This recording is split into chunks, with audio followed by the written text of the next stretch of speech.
Um dia eu me senti como que impelido a ir filmar a praia de Copacabana. Eu não tinha ideia por que eu estava lá.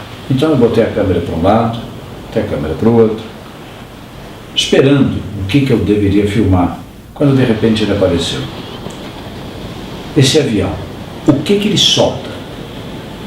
O que tem nessa fumaça? Por que esse rastro fica tanto tempo? Qual o objetivo disso? Aviões antigamente não soltavam isso. Isso é uma coisa deliberada, isso não é combustível, isso não é reação do calor e do frio na atmosfera, nada. Então eu comecei a dar uns close e tentar identificar, tentar observar melhor essa fumaça. Olha o formato dela, olha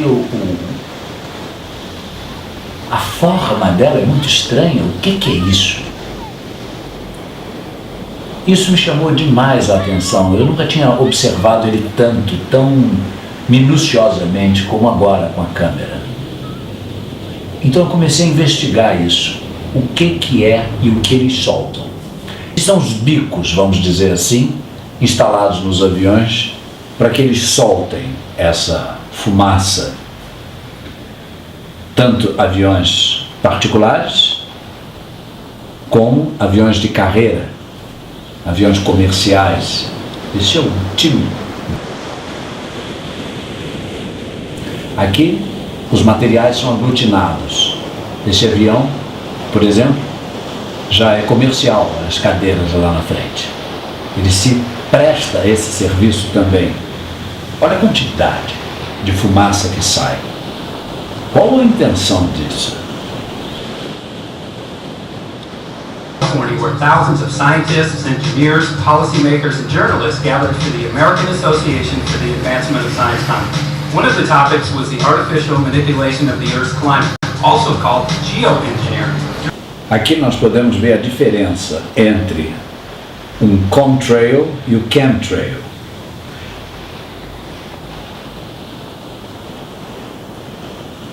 Isso é o que o avião normal deixa como rastro. Esses já são um aerosol de chemtrail. Olha o rastro de um avião supersônico. É curto e rarefeito. Já esse, solto aqui em cima de nós, é o chemtrail. Eu filmei o segundo avião. Eles passam em 2, 3, fazem às vezes um tabuleiro de xadrez em outros países. Olha o que ele solta de spray nesse momento. A quantidade de fumaça é absurda. O que eles estão soltando? But I think the more we do research, the less easy this will look. The more complicated the environmental effects will look. And that's a good thing, because right now it looks too easy. So I think that if we do more research, we're likely to find out that it's harder and more complicated than we thought, and the side effects are harder to manage. And by the way, it's not really a moral hazard, it's more like free riding on the ground. Quem vai contar para ele?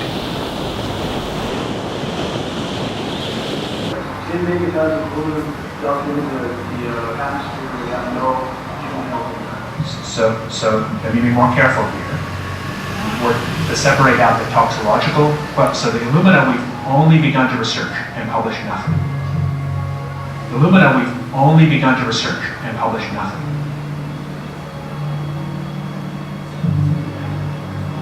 They looked at him and he said, so you're telling me that spraying 10 to 20 megatons of aluminum, as you said, would have no human health effects? He took a deep breath and he swallowed and he done Anything serious on alumina, and so there could be something terrible that we'll find tomorrow when we haven't looked at it. All together, and I don't see how anybody who's got their eyes open and their mind open can come to any other conclusion but that somebody is spending a lot of money and effort to spray the planet. The question is, well, in England, I've seen it in Scotland, I've seen it in Canada, and I've had reports from people who live in France. There's a grouping, there's a political grouping here of some sort. It's international in scope. It's not just an American phenomenon. It's international. And anybody that wants to investigate that, I think, has to take that fact into consideration.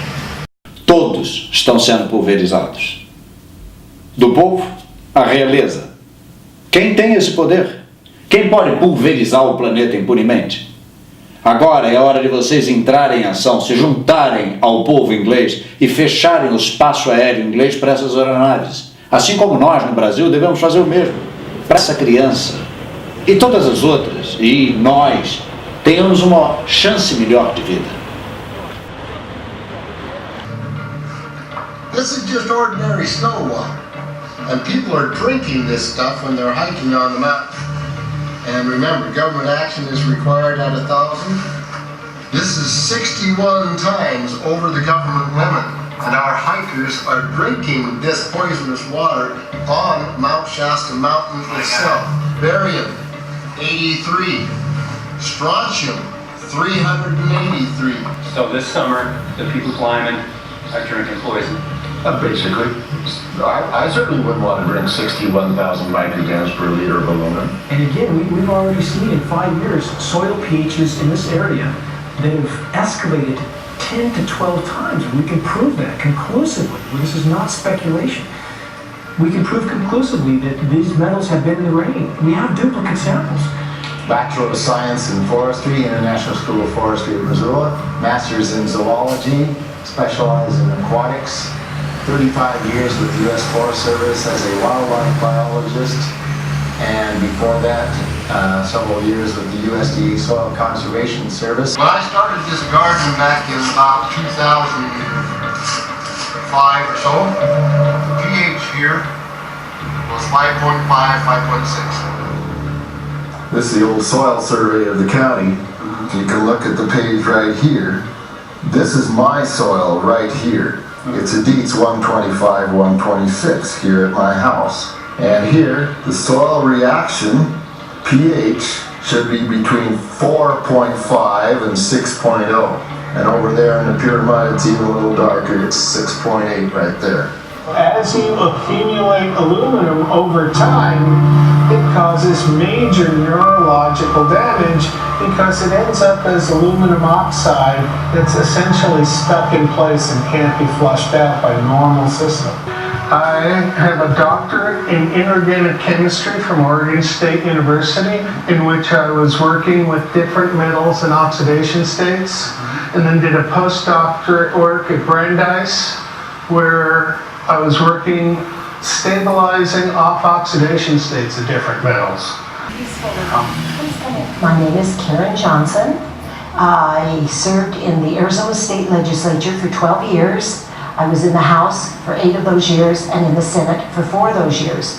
When you see a plane fly overhead, there's a trail that leaves the end of that plane, and it goes from one horizon all the way to the other as the plane flies across, and it begins to filter out and cover more and more of the sky in kind of ripples.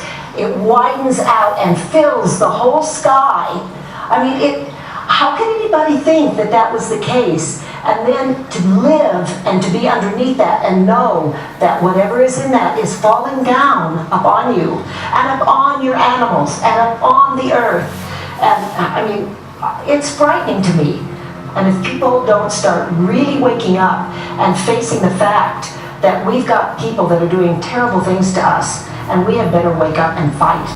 Vocês têm o povo por detrás de vocês, dando todo o suporte que vocês precisam para fechar o espaço aéreo para essas aeronaves. Vocês juraram proteger o povo. Agora é o momento. Pelo menos façam isso pelos seus filhos, pelos seus netos.